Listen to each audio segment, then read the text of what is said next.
What's up, guys? It's Tanya. Welcome back to my channel. I am in my car today recording this video because I just wanted a little bit of change of scenery. I feel like I haven't seen you guys in like a long time. This is like not the first video I've recorded in the last 3 weeks, but the first video that I'm probably going to post in the last 3 weeks. I would like to put a disclaimer on this video. This video is a kind of a rant. Actually, it's not kind of a rant. It's a rant. It's not going to be heavily edited. It is coming from my heart, from my frustrations, from frustrations of people that I've seen in the sisterlock and microloc community. And I hope that if you're out there, that as you're doing your research and you're finding this video, it is a help to you, because I'm going to tell you the absolute truth. Okay, so first of all, some of these things that I'm going to say in this video as well are going to come from situations that I've seen in Facebook groups and people that have been scammed, people that have been lied to, people that have been led astray, and then people who, because they are wanting something and people see that they can make financial gain off of that person, even though they don't know what they're doing,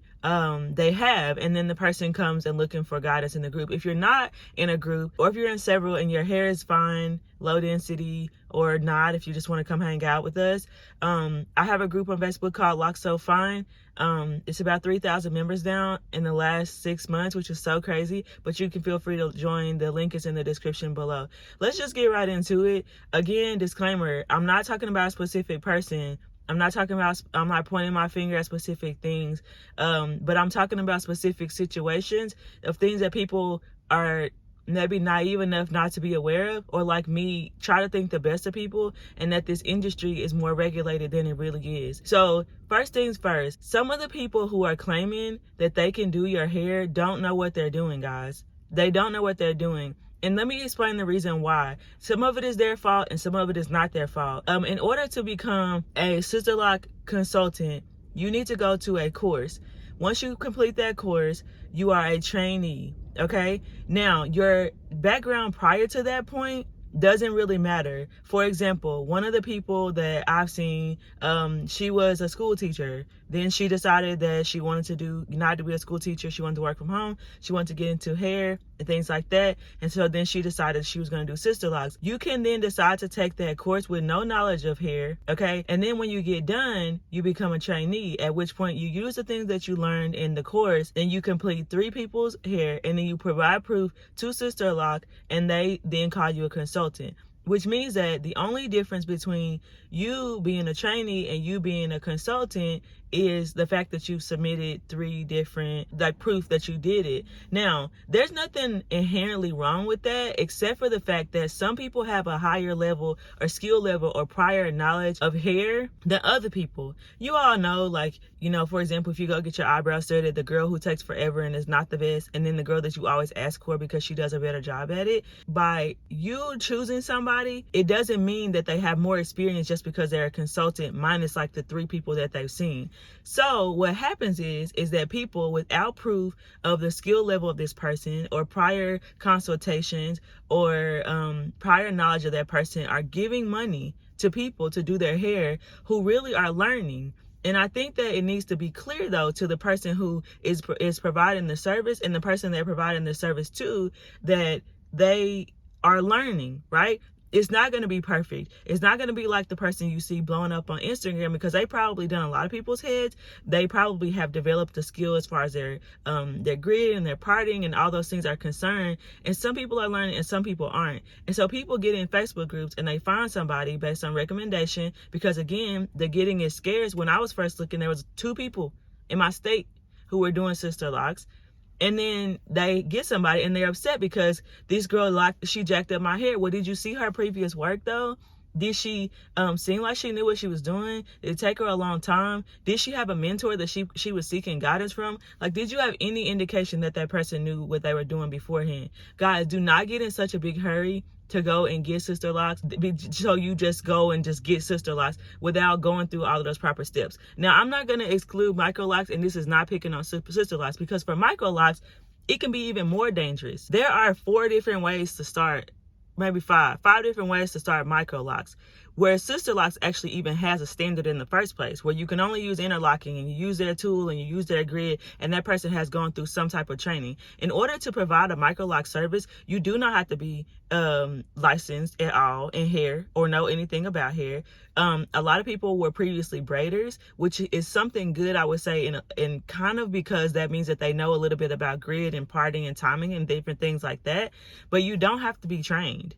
Okay, so you're taking somebody's word for it that they know how to do it, which is why people can DIY, or their cousin can do it, or their mom can do it, or this. But if you're paying somebody hundreds of dollars, they need to know what they're freaking doing before they get in your hair, y'all.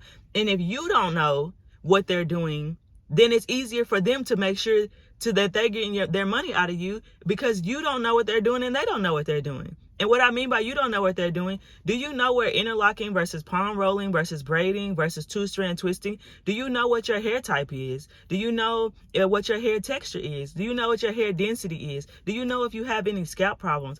I'm not like blaming or talking to any person in particular, because to be honest with you, I was like that too. I didn't know a lot of stuff, but I thank God in heaven that I was so picky with my consultations that I finally was like, forget it. I'm gonna go with the person that has the certifications and has the most amount of experience. But you need to know what they're doing as much as they need to know what they're doing. And you need to, however you possibly can, you guys, make sure they know what they're doing. Find other people. Ask them, hey, do you have a client list of anybody that I can chat with? And if a person is too busy or they are too salty or whatever they are to want to answer your questions, then don't go with them, because you have to have a long-term relationship with that person.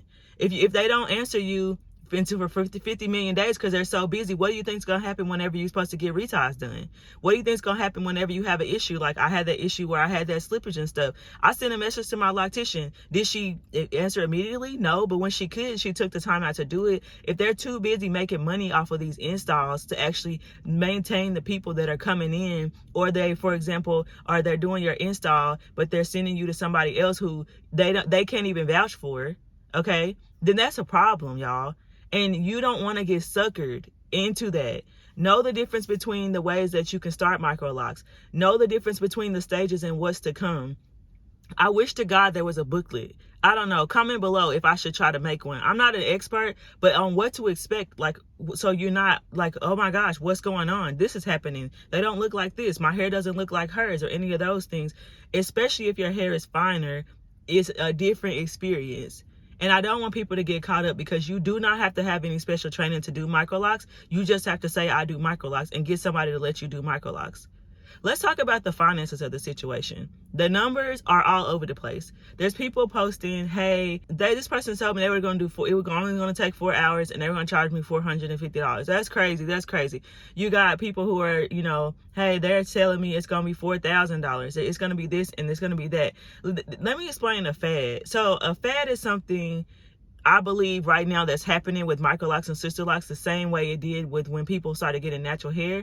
In that something or somebody popular or some style comes out. We've been through it with braids, y'all. We had butterfly twists, we had spring twists, we had kinky twists, we had goddess braids, we got triangle braids, we got duke braids, and they come and they go. And this is similar, but the difference is that people are paying thousands of dollars, having to cut their hair off in some situations, getting in situations where they can't really control what's going on with their hair anymore.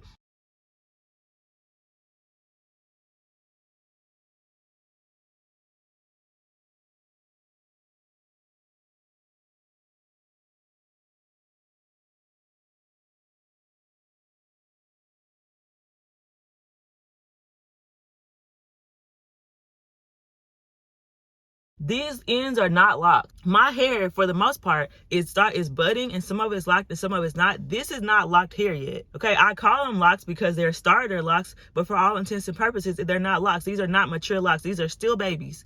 Okay, they're not even really teenagers except for across the back. So if you are getting locks with the idea that, like, hey, I really want my hair to look like that, look up some people that have had locks for 4, 5, 10 years and see, do you like that look? Or content yourself with, hey, I'm going to get these starter locks. I like this look.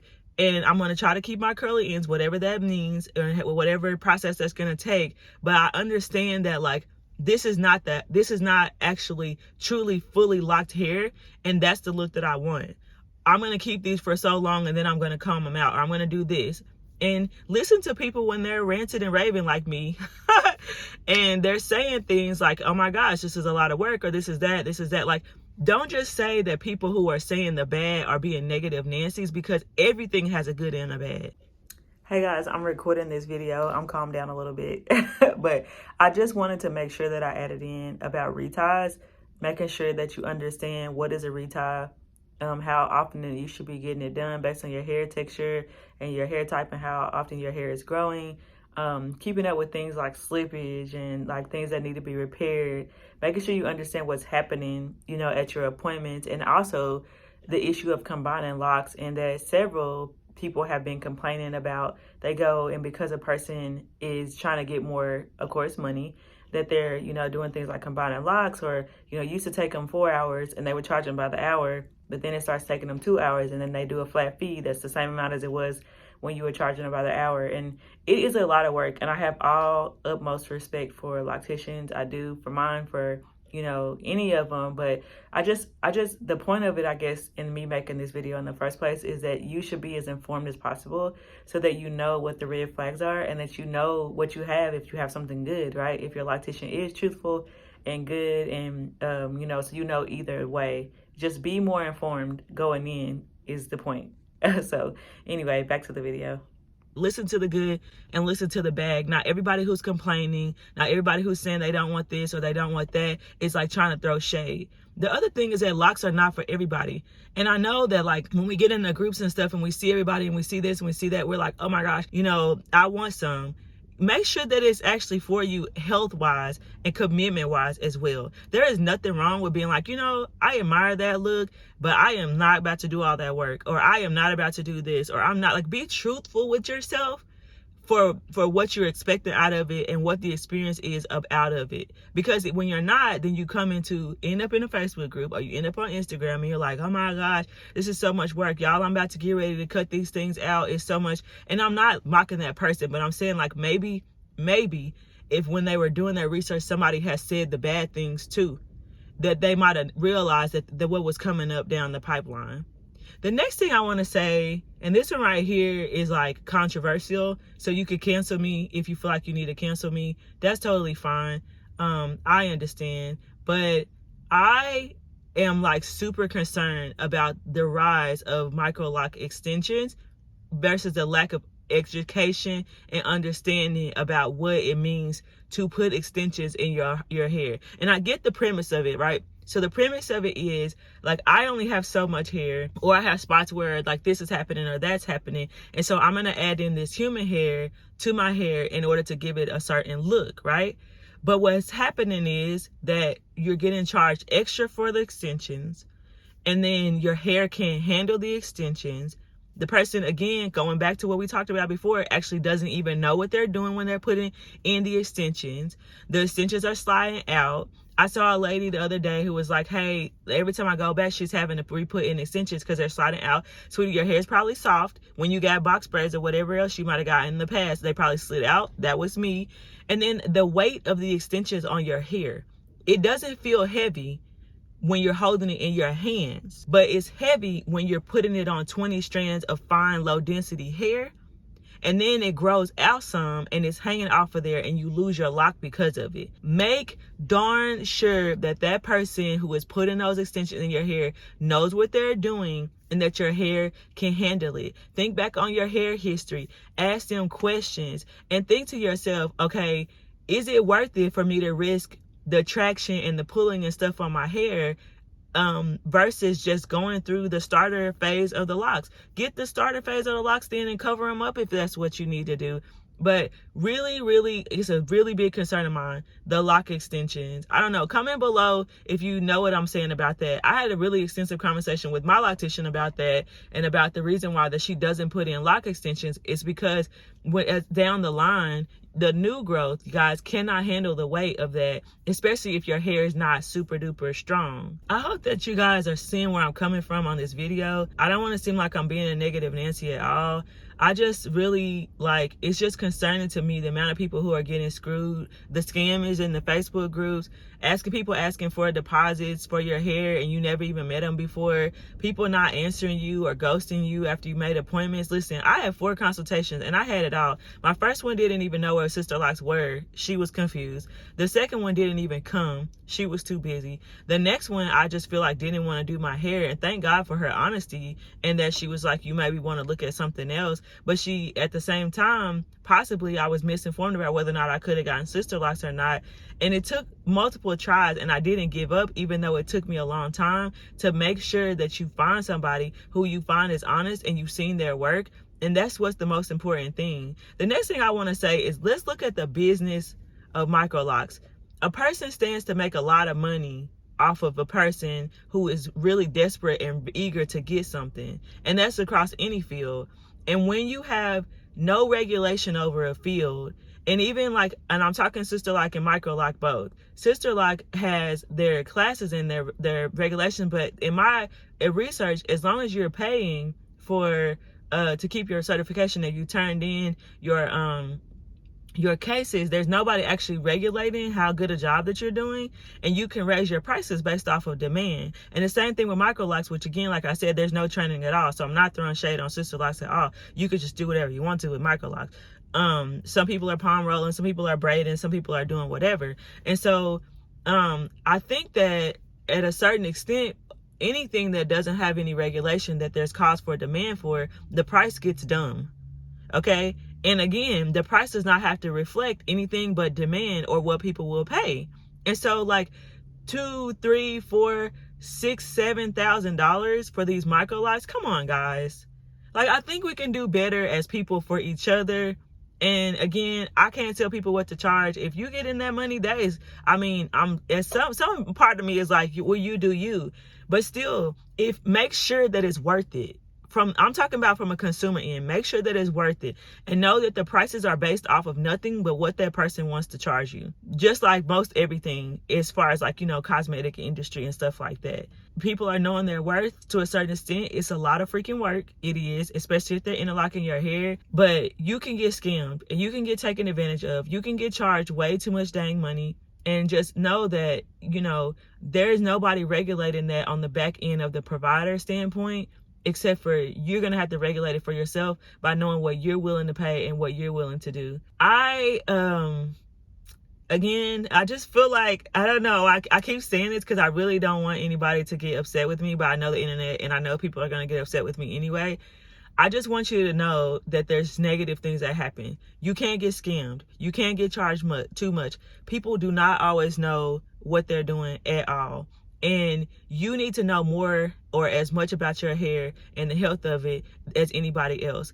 Do not trust everything people tell you in Facebook groups, because a lot of that is opinion. A lot of that is DIY. A lot of that is, this is what worked for me. Take everything with a grain of salt. If it's not working for you, then try something else. Our hair is not like, it's not gonna, like it's gonna spontaneously combust if you mess something up. If you want to try oils because your scalp gets oily, try the oils. Then stop using them if they don't. Stop using them. I learned my mistakes. I wanted to clear rinse. I tried it and it didn't work. But like, be knowledgeable. Be as knowledgeable as you can. When people say do your research, look, I made a video about everything under the sun. You can check out my playlist, Thinking About Getting Microlocs, I think is what it's called. I'll link it somewhere or at the end of this video. Watch that.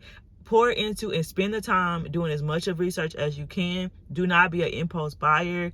And get in Facebook groups and look at the good, bad, and the ugly. And do not think it won't happen to you when it comes to some of the negativity, unless you have the forethought to make sure that it doesn't. And if it does, then you know what? Don't be ashamed about it. Learn from it and move on, and do like me and warn other people that those things can happen. If you made it to the end, drop a money bag emoji in the comments below and tell me something else that I might have missed as far as the business of Microlocs and getting scammed, and things that people like for real need to know before they decide to go out here and invest this money to get their hair locked, invest the time and energy to get their hair locked. Until next time, bye mamas.